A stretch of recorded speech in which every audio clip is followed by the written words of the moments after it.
Well, hey everyone, my name is Nathan Jones, and if you're new here, welcome. I like to talk about all things movies, specifically Blu-rays, and welcome to my film journey, where each week we cover the things I've been watching and picking up, and all things physical media, mostly movies. Sometimes we talk about books, which today we will, and a record as well, actually a big record box set. But recently I just got done going to Asheville, North Carolina. I was able to go there for a few days and stay over just to enjoy some time off. But I was able to go to Orbit DVD, to the home front of that place. In fact, I went 3 times, which is kind of insane to think about. How I kept going back, and they just started to get to know me a little bit more and more every time I came in. But yeah, I had a really fun blast being in North Carolina. I was able to read. I went to a lot of different coffee shops, bookstores, etc. Just really explored the area, and it was a lot of fun. But today, I'm going to cover all the things that I picked up from Orbit DVD, some of the things that I've read, a lot of the cinema that I have been watching. I watched a lot of French cinema over the past few days in particular, and I'll talk about that. But yeah, anyway, before we jump into all of that, I would love to know in the comment section down below what you've been doing, what you've been watching for the past week. And yeah, let's jump into the things we've been picking up. All right, so let's just jump into the titles that I picked up from Orbit DVD. Some I have seen and I just upgraded, and a lot I actually haven't, but I've had on my list for some time, and some were recommendations from you. So let's jump into those titles. In fact, a lot of them are Region B, or stuff that I got that is only available in England, which is why I like to go to Orbit DVD, because of the fact that they have a lot of these things that you can't get in the States. But anyway, the first one I got is a second sight release, and a very new one at that, and there's a lot of editions of this, but I got Talk to Me. Now this is the 4K box set of that film, and I'm very, very excited about this. I know there's a lot of editions out there, ones with hands and whatnot, but this was a really exciting horror film that I watched a couple years ago, and I really, really loved this release. And it's crazy to me that this is a debut film from 2 YouTube brothers, right? And I know that they put out a second film, which I have not watched just yet, Bring Her Back, which I'm ashamed to say I haven't seen. But I'm excited to, kind of jump into this, because Second Sight always does incredible work with their stuff, and I have a feeling this is probably the best release of this movie, and I can say that probably with pretty decent confidence. So excited to rewatch this movie and get scared all over again. Next is another 4K, one that I actually missed the limited edition of a couple years ago, but I was able to pick it up, and I really like this thriller horror kind of slasher of sorts, and I'm talking about the movie The Guest. And this movie, also an incredible one, and also just I've heard is probably the best this movie has ever looked, but really, really fun film right here. It's got Dan Stevens as our main character slash slasher, and yeah, just has a bunch of special features. Very excited to kind of just watch this again and kind of get scared all over again and have a good time with it. Next is a movie that is starring Mark Duplass, who I'm a huge fan of, and I'm a fan of him and his brother. And this one, it's fun to be a little scared of him, because he is kind of a creep. And this is the standard edition of that film. I know this is streaming on a lot of different places. I think Netflix and maybe Shudder. I don't know. But regardless, you can watch this anywhere pretty much. But I really, really enjoyed this movie, and I saw it for the first time a couple years, actually, I think last year for the first time, which is kind of crazy to think about. But yeah, this is the great edition right here that has a bunch of different things attached to it. And along with this, I was actually able to pick up the Shudder series, The Creep Tapes, which is season 1, which I think is a prequel to the first movie. But I don't exactly know, but it's showing the horrors of this creep and the things that he does, and I'll just let you watch that. But really, really fun found footage horror films and TV series that I'm really excited to explore. Next, I have some Curzon films that I picked up, some upgrades of mine, but the first one that is actually a new release that came out in 2024, a movie I saw in theaters and I really, really enjoyed, an animated film called Flow. Really, really unique animation, really, really stellar release right here. In fact, it has a bunch of stuff that's connected to the film. I actually put this in backwards, so I put it in wrong, but it actually comes with, which I just discovered, comes with cards, which is cool, and stickers. Okay, so These look like Pokemon cards, but anyway, there is Flo and his lemur and dog friend. These look like Pokemon cards, one shiny right there, along with stickers right there. I didn't realize that. I knew this came with a poster, and I think it's double-sided of the movie. And yeah, this is a just really delightful film that I think everybody can watch with their entire family. Doesn't have any dialogue whatsoever, but is following this cat, Flo, as it kind of goes through this world that has been flooded and runs into all these different animals, like lemur and dog, for instance. It also comes with this booklet, which is actually one of these side booklets, which shows the incredible animation in here. This is really unique animation. Animation that I have not seen before, and I know it took a lot of painstaking work, so really excited to kind of dive into that and just rewatch this movie on 4K. But it also comes with the Blu-ray. There it is. Really great edition. Really pleasantly surprised by the Pokemon / Flo cards and stickers, so I didn't really expect that. Alright, so next is a Bong Joon-ho film, one that put him on the map, and just I'm excited to have this, and I think Mark was the one who told me to pick this one up, and I picked up Memories of Murder. I have this on Criterion, but I wanted to get the 4K, and also just this really cool edition of the film itself. It comes in this, just like with Flo, it comes with the Blu-ray and the 4K on these discs, and also comes with quite a bit of posters, actually. I think it comes with 3 posters, along with a booklet. This booklet's really thin, it just kind of covers the restoration and has a essay on the film itself, which is one of the scariest and most thrilling South Korean kind of crime dramas out there. But anyway, let's look at the posters right here real quick. There are double-sided arts as well. There's one of them. A second one. Man, this movie's incredible, and I had to pick it up on 4K because there's also just a lot of gorgeous shots in here, especially the bookends of this movie. The closing shot and the opening shot are incredible. That's the poster that I know pretty well, but I am really excited to revisit this on 4K. The last Curzon film that I picked up is one from one of my favorite directors out there, and that is Krzysztof Kieślowski, and this is one of his latter films that he put out right around the time the Three Colors trilogy, and that is The Double Life of Veronique, and I'm very, very excited to check this out on 4K. Gorgeous movie. I do remember it very vividly. I have the Criterion edition of this, but I definitely wanted to upgrade and get this edition in a different format, and also just one that I'm really, really excited about because I've only seen this movie once, but rewatching this probably on 4K is going to do some wonders for me. So very excited to have this movie as well from Curzon. And the last movie I have that I have seen is an upgrade that I actually have, I think, the out-of-print Blu-ray of, but now I have the 4K edition of this movie. It's one of the prettiest films out there, ever made probably, because it was filmed in so many different countries. I'm talking about the movie The Fall, which I have upside down right here. But The Fall is directed by Tarsem, who I believe also directed The Cell, which I have not seen. But I do remember this movie very vividly, at least the images. It reminds me a lot of Del Toro and the setup of the story. I know it's got Lee Pace in here. But yeah, just really excited to revisit this, but also just watch it on 4K finally, because like I said, this is one of the prettiest movies out there, you know, just because of the locales and the locations that it was filmed in.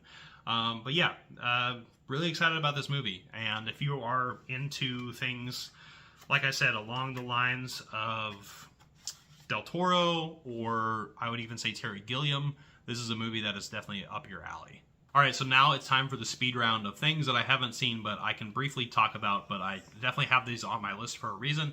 First one is The Deep House, which is a standard Blu-ray of a found footage horror film, all underwater. I've seen the images in the trailer of this movie. It looks incredibly intriguing. Very excited about this one. One that I actually saw the spine of in the store when I was at Orbit DVD, and I just recently picked up The Thing on vinyl, and so I had to get this, and that is the Neo, and Ennio Morricone, the Italian composer. This is a film directed by Giuseppe Tornatore, I think is how you say it, but it's got Tarantino, Hans Zimmer, John Williams, Eastwood, and Springsteen all in here talking about Ennio Morricone and his legendary work. So yeah, very excited about this. This is from Dog Wolf, so this is a Region B release. Next is a 4K that I missed the train on in terms of the special edition of, but I'm okay with just getting the standard edition of this Vinegar Syndrome of Southern Comfort. A Vietnam War film that I am really kind of ecstatic about, and I've heard nothing but great things. It kind of reminds me of The Deer Hunter just based on aesthetics, but I don't really know much else about it. But this movie I've heard is incredible from a lot of people, so I'm very excited to jump into Southern Comfort and kind of get down and dirty into the swamps of Louisiana. Next is actually a film that was recommended from one of the employees that I kept running into the 3 days that I went there, the 3 times, and he eventually put me over to the cult/horror section, and he's like, okay, let me give you a kind of a speech on this and see if you are interested. And he talked about The Hungry Snake Woman from Mondo Macabre, and which is one of his favorite labels, one that I'm still pretty new to, but I know these are a lot of exploitation/B movies and slashers and the like. But this movie definitely kind of, the first thing I said was like, this reminds me, just the image reminds me of The Seventh Curse, which is another really fun discovery I had from 88 Films. But he's like, it's not like that at all, but I get the headspace of it. But yeah, he pretty much sold me on this vampire that has to go around and eat breasts from women, along with when he becomes a vampire, he turns into Dracula of some sort, so there's some crossover. He's also got Susanna, the Queen of Black Magic, who I am pretty recently new to because I've been watching a lot of folk horror. But yeah, this is something very much up my alley. Very insane and zany is what I've been told. But yeah, I want to say shout out to you for pointing this out, and thank you for the recommendation. I'm definitely going to be talking about this in the near future. Next is one from Deaf Crocodile, one that had piqued my interest because of the animation aspect of it, but it is The Tragedy of Man, which just recently came out, and this animation, I think, took 23 years to make, from a Hungarian filmmaker, animator, Marcel Jankovic, and so really excited about this. There is the booklet itself, which kind of showcases the different animation styles that were put into this. But this looks insane. This movie looks kind of like Dante's Inferno of sorts, but I'm very excited about this, and I really like the work that Deaf Crocodile is doing, putting out things like this. So it's going to be a treat to watch this one. Alright, so next is a slew of BFI releases. I got a lot of BFI stuff, some from the flip side. In fact, let's start off with those. Let's first talk about one that was recommended in the comment sections, actually, so thank you for this. For Little Malcolm and His Struggle Against the Eunuchs, which is a film by Stuart Cooper. I think it was financed by George Harrison of the Beatles, and it's got John Hurt in it, David Warner, Rosalind Aries. This movie looks mad, and just based on the back, it sounds mad as hell. So really excited about this one. And the next BFI flip side I have is a pretty recent one that I think just came out and is directed by Simon Perry. It's about 2 twin brothers out on the Scottish coast, and one of them gets killed, I think, at the very beginning, and this movie is called Eclipse. Don't know much about it, but another recommendation from the comments, and looks really thrilling, really fun.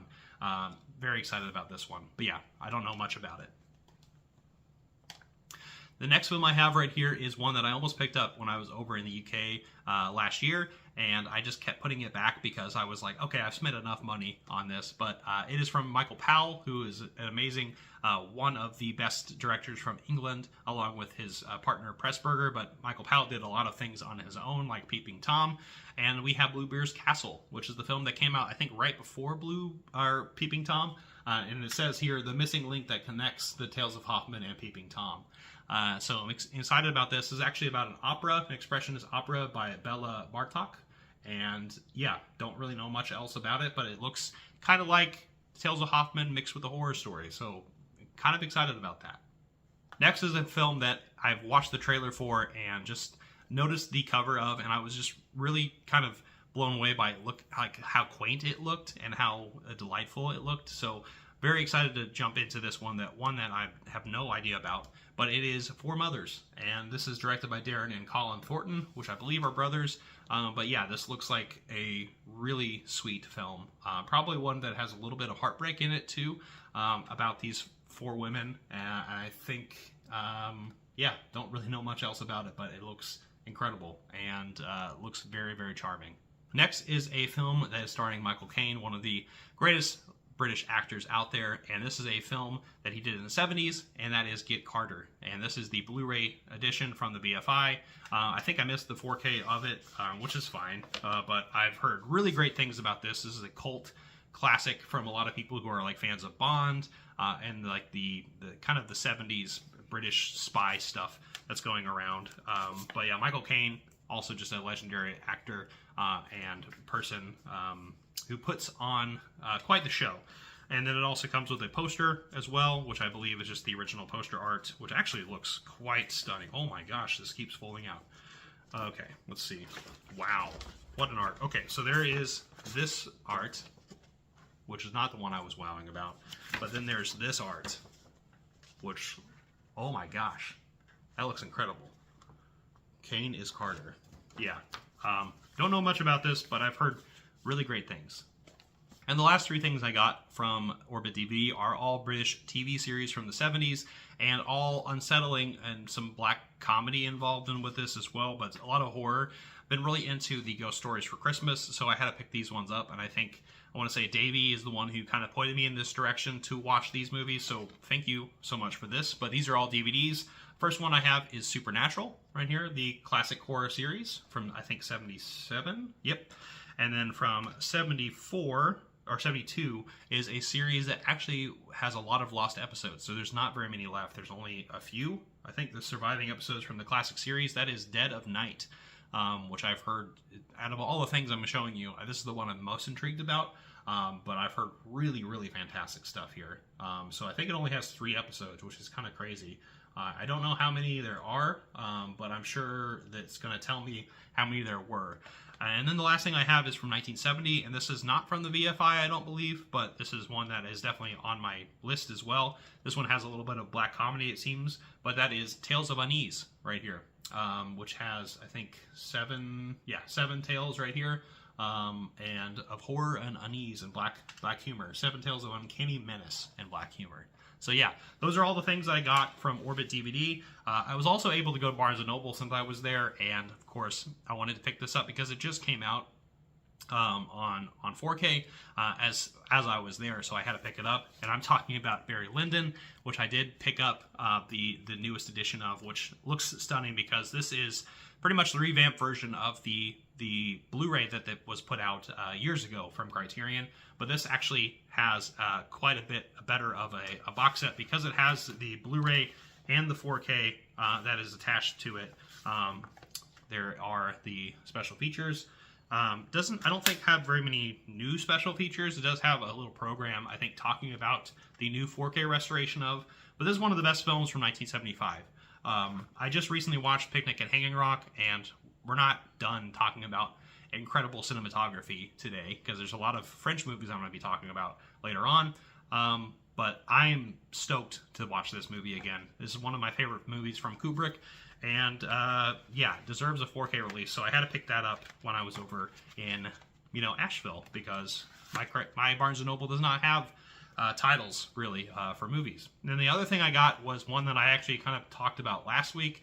I told you that this was coming in the mail, so of course, and I just watched the original movie, which we'll talk about here in a second, but I picked up Sorcerer, the William Friedkin film based on The Wages of Fear, kind of tangentially related to, right? But man, oh man, I'm so excited to watch this again. This is one of my favorite thrilling horror films. I wouldn't even call it a horror film, but like the tension in here is just so intense.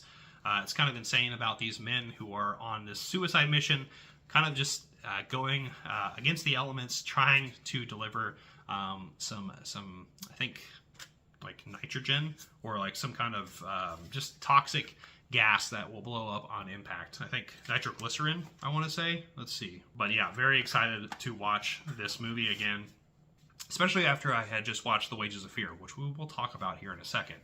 Now, the other things that I did while I was over in Asheville is I was able to read quite a bit, and I was able to read 4 books. 2 of them technically are not books, so let's actually cover those ones first. These are actually just the special features from Second Sight. I was able to read the books of Picnic at Hanging Rock, not the book itself, which I have over there. This is just talking about the restoration, and this is like 150 pages, right? Or like 120. But like Man Oh Man is this like really, really exciting, and talks about a lot of the things that I've kind of covered in the various times I've talked about this movie, along with some new ideas that I'm really, really kind of just enraptured by this story. And then the other thing I got was the Nice Guys hard book cover right here. And man, this is just amazing. I was able to read this in the airport as I was waiting between flights. So this was a nice, easy, and breezy read.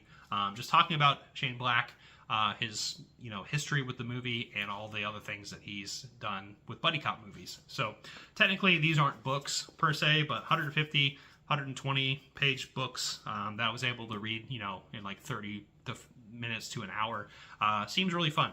But the other things I was able to read, one is a horror book that I actually have been reading for some time now, but I was able to finally finish, and that is The Ruins by Scott Smith.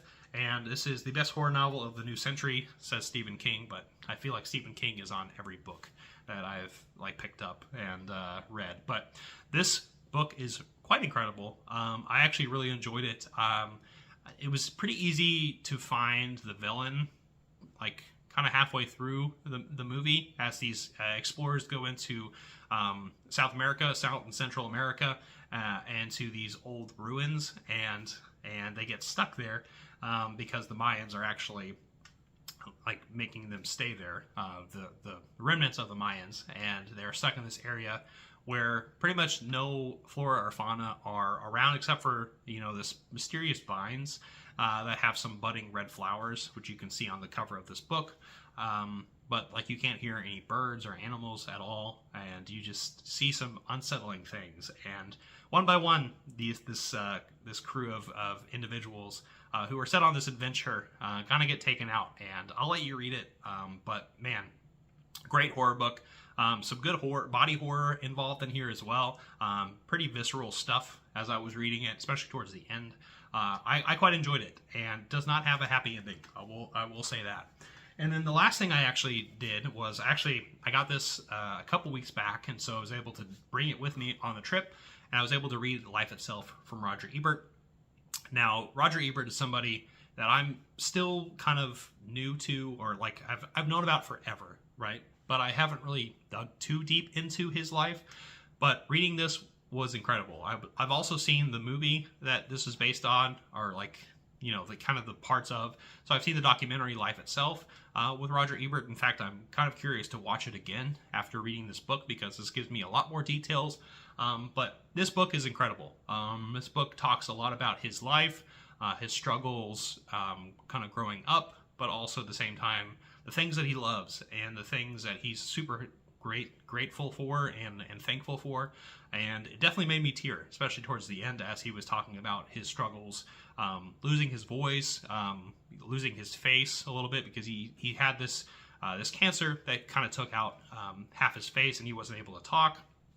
But he was able to continue doing his work and doing blogs and writing a lot, and still talking about movies and the things that he loves, and also his wife Chaz. And it's just an incredible journey here to read, and just to kind of get a headspace of somebody who is really thankful to be alive, and didn't make it much longer after this came out. But at the same time, just it's really life affirming, I think, and I really enjoyed this book, and it definitely gave me some good perspective on just life in general. So anyway, read this book. I definitely recommend checking this one out, and also watch the documentary, which I think I will here very, very soon. All right, one more thing to show before we jump into the titles that I've watched for the week, and this is a major vinyl box set that I picked up, and one that is of a band that I really, really love, a progressive metal band that I don't know if they're still around. They seem to be around, but they haven't made music in some time, but they did put this out a couple years ago. I've been listening to this on Spotify and on YouTube nonstop. I love it so much. It's a live triple album from them, and this is The Contortionist, and this is, I think, Live at Atlanta is, I think, what the alternative title is for this. But this is a gorgeous release. You can tell, actually, I don't know if you can see, but there's a geometric kind of tinge to it, and it has quite a bit of lovely stuff inside. And I'll be really brief about it, and I'll only show you kind of one of the vinyls here, but it comes with some translucent stuff with some designs you can see in there. It looks really, really pretty. It's got some flora in here, some flowers, with a bunch of different things. This is, like I said, a triple record, and so it has quite a bit of stuff in it. I'll show you one of the vinyls. It's all very, very pretty. Kind of set up like flowers, actually, in a way. And there it is, kind of this orange, speckled and pink kind of color to it. But like I said, this is a progressive metal band that I really, really love, and I think is really accessible to a lot of people. This spans pretty much their entire career. They've had a couple of singers and a couple of different lineup shifts, and this kind of showcases all of it. And I really, really love it. This is a great record right here. The second record actually is of their last full-length record that they put out, Clairvoyant, which this comes out here. But this is all live, like I said. So these are all live editions of it. So there's this really, really pretty art. This one of the tree. And then this last one has this lenticular color of this geometric kind of thing right here. Or should I say geocentric confusion, which is one of their tracks that they have. This actually, that track comes up twice in this, but there is this spatial kind of design here of kind of their original art. But anyway, this is just an incredible release of a band that I think deserves a lot more credit and definitely needs to be looked at a lot more from a lot more people. I think even if you aren't into metal, I think you might find something in their discography that you would enjoy.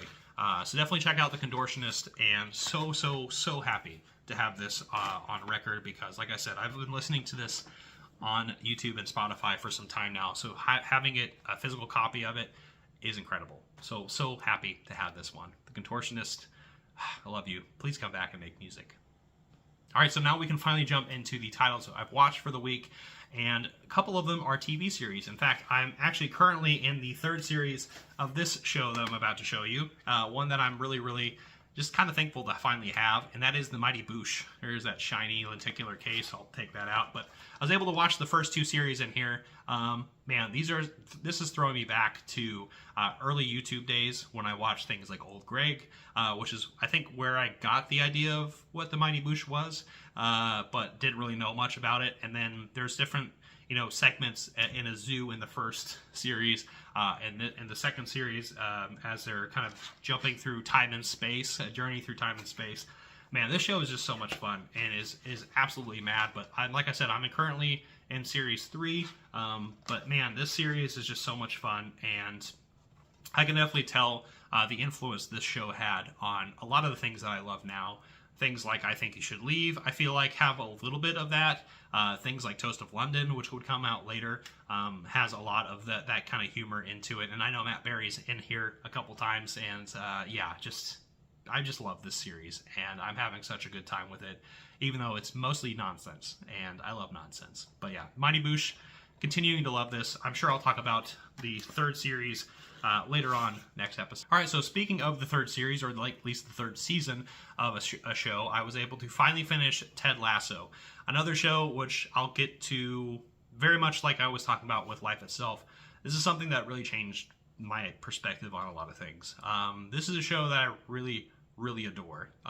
It made me laugh, it made me cry, it made me really emotional, just going through the gambit of this show about this coach from America training this English soccer club, or this football club, and it really just kind of investing in the people around him, and it's really heartfelt, but also really charming and funny, and like out of this world kind of funny kind of stuff. And not so much with like The Mighty Boosh, but definitely more grounded and in reality, but definitely my type of humor.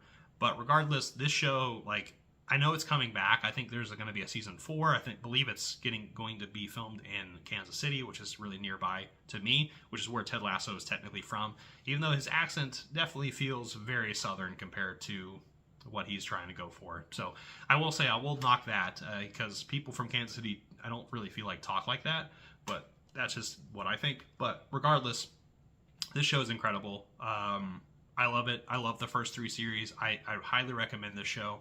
5 out of 5. A show that I think everyone should watch. I think it's for everybody. It does have some, like, some cursing in it, so if you are not comfortable with that, which by the time you're watching this, I'm sure you should be.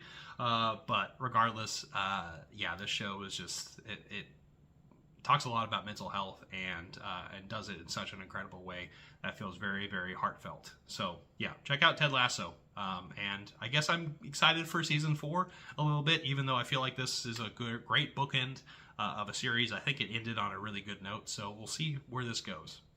All right, so now let's jump into the movies that I watched. The first one is a rewatch that I've probably put off for some time just because of how close it is to what's going on in the U.S. a little bit right now. And this is a fictional story, even though it doesn't seem very fictional. And that is Alex Garland's Civil War. I was able to rewatch this movie on 4K. In fact, I watched this on the 4th of July, probably for a reason, because that's how I felt a little bit more like watching during the 4th. Anyway, this movie is really chilling, really great cast here, like heart-pounding moments in this that are like devastating in so many ways, and even if it is fiction, it feels really, really heavy. And like I said, it is very close to home right now, which is really scary to think about. However, Alex Garland, he did a really fantastic job here. Even though I don't think Texas and California would ever team up together. They would never do that. That's the only, I think that he did that on purpose to make it like, oh, this is fiction. Trust me, this isn't real, even though it is. And there's actually a great special feature of him talking about this movie and kind of all the pieces that came together to make something like this. But yeah, this movie is really great. I definitely recommend people check it out. I'd give it a 4.5 out of 5. It's a movie that, like I said, increasingly I think gets a little too close to home. However, it is definitely worth a watch. Definitely, worth a watch on the 4th for some reason. But yeah, Alex Garland, love your work and continue to make great stuff. All right, so we're going to stay a little political because we're going to talk about 2 movie releases. And Mubi recently has been in some hot water with their backers, unfortunately, and it makes me a little sad. But I did have these on my shelf, and I wanted to watch them. I got them over in the UK when I was there last year, and in fact, this actually is kind of coming to a bookend because there's actually a little story here. So a few weeks back, I was able to kind of look back at all the titles I picked up 52 weeks ago, right? And this was actually kind of intriguing because I had this mission in mind to finish all the things that I picked up from the UK, which sounds really subtle and like a small feat, but as somebody who just keeps getting stuff and tries to watch it as quick as possible, it's really hard to do that. And so it took me a year, but I was able to watch everything I picked up from the UK on that trip, and I believe I got like almost 30 titles or something like that around there. And so it was really exciting to finally finish these movies and finally get the chance to watch them. All right, the first movie I have here is Close. And this is a Dutch film that is about 2 boys who are best friends, but are clearly a little bit closer to more than just friends. And it kind of unravels as the people around them as they are growing up. And, they're preteens, teenagers. Those are some of the kind of harshest people when you're growing up because you have a lot of capital, because you're spending a lot of time with them in school, around them, just being judged by people who aren't you, but your self-esteem, you're still trying to figure out who you are. So a lot of this is really hard to watch because these 2 best friends who are clearly kind of in love with each other in some manner, where one maybe sees it a different way, leads to some tragic results. And this is a really tough watch and a really great film, though, and one that I think hits really close to home, especially with what's going on in today's society, as judgment like this is occurring nonstop. I feel like, and add social media to that. That's pretty damning stuff. But this is a great movie. I recommend people check it out. I'd give it initially a 4 out of 5. It definitely could creep up on there and become a much bigger deal for me. But I believe right now, for me, this movie is a heavy one, but definitely worth checking out. So check out Close if you've not seen it before. Next is a 4K from Park Chan-wook, one that I was wanting to watch when it came out, but I just didn't get around the chance to see, and I'm talking about Decision to Leave. So this is an incredible 4K film of a thriller from this director that makes constant great Korean thrillers. But yeah, this movie has a puzzle piece of a movie, and one that I think I need to watch multiple times to get any semblance of an idea of what's going on, which makes it quite a thrilling experience to watch unfold. But I really love it. I did enjoy the actors in here. I think one of them has an introduction actually from the two actors who kind of have this introduction to the movie itself. And so they talk about that as they had this time making this film. But this is a romantic thriller of sorts, and has actually quite a bit of special features for a movie release. And really excited to watch this again. Like I said, it's a puzzle piece of a movie. I think initially I'd give this a 4 out of 5. One that I think I need to revisit just because of how much depth there is and how many just kind of red herrings and just different fallacies going on as you're trying to pinpoint and figure out what's going on in this movie. But yeah, big fan of this director and the things that he has put out, and I can add that to this list because Decision to Leave is a great time, and I definitely recommend people check it out. All right, so these next two films are actually the last films that I have. When I was talking earlier about me picking up some titles over at the UK 52 weeks ago, so I can put a check on I've finally watched all the movies from England that I picked up. And these next ones are from Artificial Eye, which I believe is now Curzon, and the first one is from Michael Haneke, who I'm eyeing that set from Curzon, which I believe this film is on, but I finally watched Cache, which is hidden, a brilliant film starring Juliette Binoche and Daniel Autiel. And man, this movie has so many layers to it. I know there's a lot of layers of post-colonialization and this identity crisis in France with immigration, and this film seems really important now, especially coming from an American with the current administration. But this movie has a lot of depth to it, and there's a lot of kind of betrayal, but also just like identity crisis. And I can honestly identify a lot with Daniel Autiel's character as somebody who is almost like neutral in a lot of ways, trying not to get involved with some crazy things going on in the world, but just trying to live their life, but also being haunted by the things that they're not doing. So this movie is incredible. I'd give it a 4.5 out of 5. Like I said, it's a first time watch, so there's some layers here, but brilliant acting from Binoche and Autiel, and great work here from Haneke. And I'm excited to watch more of his works. I haven't seen nearly enough of his movies to really get that, and I still haven't seen Funny Games, of all things, right? But speaking of Juliette Binoche, there's actually another movie that I was able to watch, and I also picked up, and that is La Vérité, or The Truth, I believe is what it's called. And that is starring Juliette Binoche, of course, Catherine Deneuve, who we're going to be talking about here quite a bit, actually, and Ethan Hawke, who is kind of a silly character in this movie. But it's about Juliette Binoche, who is the daughter of Deneuve, and Deneuve actually is this famous actress in this story. I forgot, this is directed by Hirokazu Koreeda, who is an amazing actor or director, and I've loved everything that I've seen from him.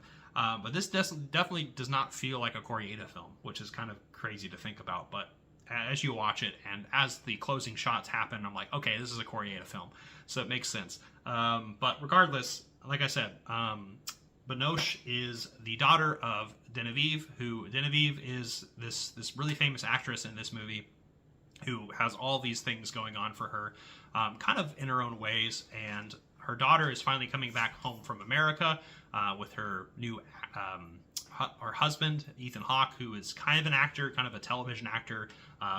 Deneuve does not really get along with Ethan Hawke very much because she kind of sees him as a less of character. But this is a really great familial drama, kind of looking at, you know, our pride and setting that aside to look at what family looks like. Hence the title, The Truth. And so this movie is a 4 out of 5. Definitely recommend people check it out. If you're a fan of Koreeda and a fan of like family drama, this is definitely a movie for you. So I enjoyed it, and yeah, I'm so happy to finally finish all the movies that I picked up from the UK last year. That just feels so incredible. But we still have some more things to talk about. One thing I didn't really mention about the last two movies that I talked about is both of them are in French. There's a little bit of English in there. Ethan Hawke has a little bit of French in him, but it's mostly in French. And for some reason, I noticed lately, I've been picking up a lot of French titles. And I decided, you know what? Let me just spend the rest of the weekend talking and watching French movies. And so that's what I did. I was able to watch a lot of French movies. One of them actually is by a French Canadian, so it's Quebec, and so we'll talk about that here in a second, but it's the one in the middle here. But some of these have been on my shelf for a little bit. Actually, only one of them, I believe, has been on my shelf, and then a lot of these actually just covered in the last couple of weeks because I just picked them up, which is incredible. I don't really watch things that I pick up immediately that often, so I need to do that more often. But the first one is actually from a Janus Contemporary line, one of the earlier films from it, and that is Tori and Lakita. Speaking of colonialization, it actually goes really well with the Cachet, the Michael Haneke film, talking a lot about the immigrant experience and how brutal it is for them. But these are two individuals, I think from Cameroon, and Cameroon and Benin, as they immigrate to Belgium, and they are pretty much trying to find work and just survive in the city, but also at every step of the way, people are out to get them, along with pretty much the country itself. And it is pretty heartfelt and like really terrifying to watch. But like it's heartfelt because these two who are not brother and sister are acting like brother and sister just to survive. And there's a lot of things to kind of glean from this experience. But yeah, this movie is an incredible one. It's also a really tough watch, but I definitely recommend people check it out. I'd give it a 3.5 out of 5. It's definitely not one of the best movies out there, but it's definitely one worth watching and worth experiencing, especially in today's climate. Next is another Janus Contemporary line that I picked up, and one that I had been eyeing for a while because I really like this actress quite a bit, and that is Léa Seydoux, and that is The Beast. And it's also starring George Mackay, I think, and I think he's English. And so this movie is a sci-fi film I just talked about last week, but I really didn't know much about going in. And going out of it, also still very much in the, like, what the hell did I just watch? It's set in the 2044, I believe, and is where artificial intelligence has pretty much deemed humans as inadequate, and like their emotions have actually kind of driven them to extinction, or at least, have pretty much made them inadequate because they can't think logically through things. But she goes through this procedure where she is trying to go back and erase these emotions. That way she can become a better version for AI and like the current self and state for her. And so she goes back in time.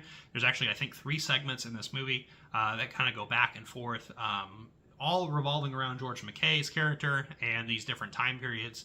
I think in their like early 1900s and then also like 2014. So like it kind of jumps around in terms of time, but it is an interesting one. But also at the same time, really drawn out. And I think that's where it lost me a little bit, is because I felt like this movie felt a little cold. It's gorgeous. It's a gorgeous looking movie. The sci-fi is intriguing, and I really like the concept, but the execution felt very draggy, very dull in a way, even though Mackay and Seydoux do incredible work. In fact, they're incredible in here. So all the things that I'm saying are like positives, but I would still give this movie a 3 out of 5. It's a movie that didn't really that impress me as much as I wanted it to. I'm gonna watch it again, of course. But this is a movie that like you have to have, I guess, like a mind going inside. But it felt really cold to me, and I think that's where however, I am kind of stopping myself. The end of this movie, there is a revelation that happens that is quite incredible and kind of worth the wait. But at the same time, did the movie need to be almost 3 hours long? I don't know. But yeah, this movie is a good one. Definitely worth checking out. I don't know if buying is the right way to do it, but definitely watch this movie. Next is a film from Oscilloscope Laboratories, which I am familiar with. I've seen a couple of their things, like Embrace of the Serpent, but I finally watched The Vortilac, this French vampire kind of horror comedy of sorts, because there's definitely this subtle comedy in here. It looks more horrifying than it actually is. There are definitely some moments in this movie that there are like the atmosphere is like cranked up to 11 and in a really great way. But it is about this man right here who is this envoy of the king, set out, and he gets lost in this countryside, and he runs across his family, who their father happens to be this Vordelak who just came back, this vampire, and it is quite it's in the folk horror tradition. The practical effects are a mixed bag for me, because there's this comedic element that is undertowing all the horror elements, and the tone is really weird for me. But at the same time, it's French, so of course, and the things that I've been watching, it makes a lot more sense to me, because like the French sensibility is very different from something I'm used to. So at the end of the day, I really enjoy this tale, and I really like the practical effects, even if it seemed a little cheesy at times. But I definitely recommend people check this movie out. There's some really haunting images that I think stick with you towards the end of the movie. I'd give this a 3.5 out of 5. It's definitely worth your time, and definitely worth a watch. And if you are a fan of horror films, even crazy cheeky ones that have a little Evil Dead in them, the Vordelak is for you. So yeah, this movie, really fun, and really, really creative in a weird way.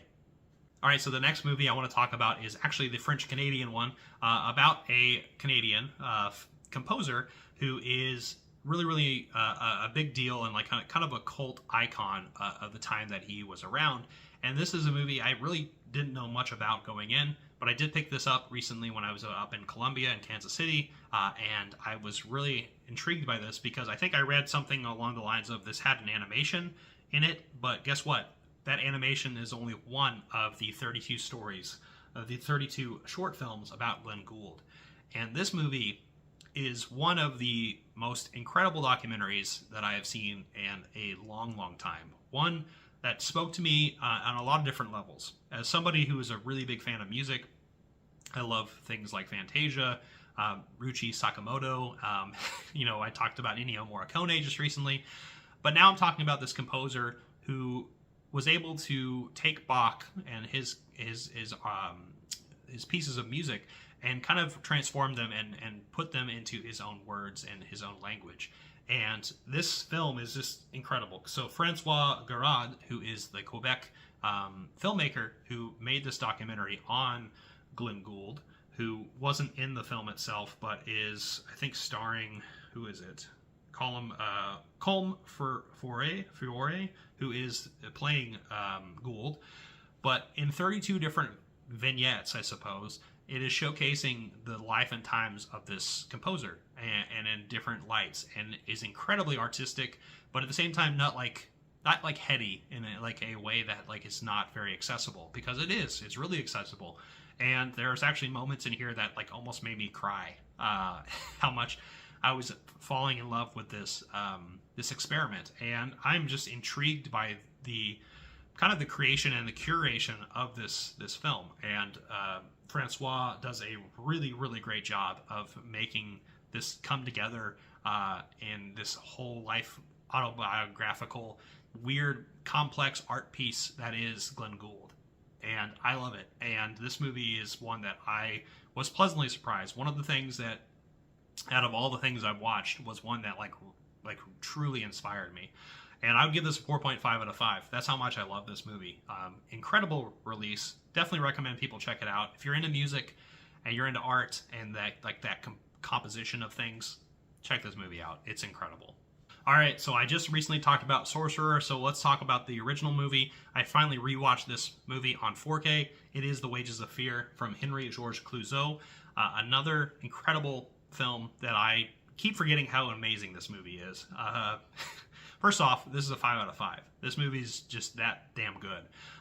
It does have a slow beginning. It's nearly 3 hours. It's like 152 minutes, so it is a slow movie. So you definitely have to have the patience for it, but as somebody who has seen this movie before, I knew exactly what I was watching going in, and all of the beats kept hitting, because this movie is all about tension. I had briefly mentioned it with Sorcerer, but this is a very similar tale, the original tale of these different individuals out in South Central America, going through this terrain, trying to move some nitroglycerin, some bombs, that any kind of bump in the road will go off and kill them. All for some money, right? I think $4,000 is actually what they're offered in this, but in the 50s, I think that's a lot of money. I couldn't tell you, but regardless, man, this movie is just tension, built upon tension, and the dialogue and the characters. It's so great. I love it. I love the camaraderie that eventually gets set upon these people who are all strangers, who all kind of just don't like each other, but are all like working together to get this mission completed. But the tension, the grit and the grease, and like every single thing you can literally sense and you can watch on the screen. This 4K is incredible because it showcases that so well. All in black and white cinematography. Just like how, I guess, unbearable the situation is, and it's an incredible one. Definitely recommend people checking out this movie if you've not seen it. Check this one out, and Sorcerer. I'm going to be watching Sorcerer very soon, mainly because I just got into this headspace. I love this movie, and you should too. So check out The Wages of Fear. All right, so the next movie I have is a musical, one that I've been wanting to watch for so long here, and this is the first Jacques Demy film that I've finally watched, and that is The Umbrellas of Chernobyl. And this movie is a lovely, lovely musical. And this is a musical in a very non-traditional way. So this is like pretty much every line of dialogue is sung, which threw me off at first, but eventually I kind of fell in love with it. And I can see why people talk about this movie so much, because this is one of the most gorgeous films I've ever seen, especially when it comes to set design, costumes, you name it. The production here is just, it's a delicate thing, and it's beautiful. And I love these characters here. Music is by Michel Legrand, and this is actually starring Catherine Deneuve, who, like I said, I'd mention again, who is just gorgeous in this movie, and I love her voice, and it's just an incredible centerpiece in this film, alongside Nino Castelnuovo, who's this mechanic, who falls in love with them as they sing along through the streets of Chernobyl, and just fall in love with each other. This movie is gorgeous.